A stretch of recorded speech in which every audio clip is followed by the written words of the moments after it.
เคยสุดห่วงกันก็ทำให้ใจสั่นและอยากจะหวนย้อนวันเวลากลับไปมันคิดถึงใบหน้าหอยน้ำตาหอยยิ้มที่เคยได้เห็นคิดถึงชีวิตนักเรียนมัธยมที่เคยเป็นและบอกเคยลืมว่าเฮาหากันเท่าใดห่างกันแสนไกล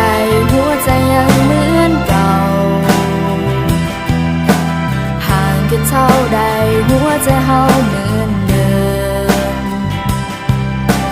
ห่างกันแสนนานความคิดถึงที่มีนับวันยิ่งเพิ่มเติมให้หัวเฮายังบ่ลืมกันและนับจากวันนี้บ่ว่าจะโดนเท่าใดจะให้สัญญาต่อกันว่าจะเก็บเอาความทรงจำของเฮาไว้ในหัวใจจะเก็บมันไว้และจะเป็นกำลังใจให้กันเมื่อในวันต่อไปถ้าเจ้าอาจต้องเสียใจหรือเจ้าต้องมีน้ำตาคอยนึกถึงความทรงจำของเฮาวันนั้นในวันที่เฮาเคยอยู่เคียงข้างกันและมันยังคงจะเป็นแบบนั้นตลอดไป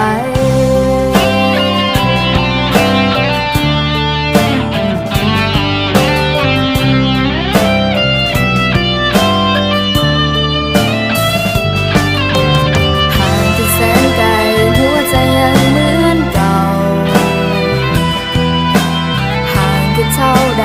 หัวใจเฮาเหมือน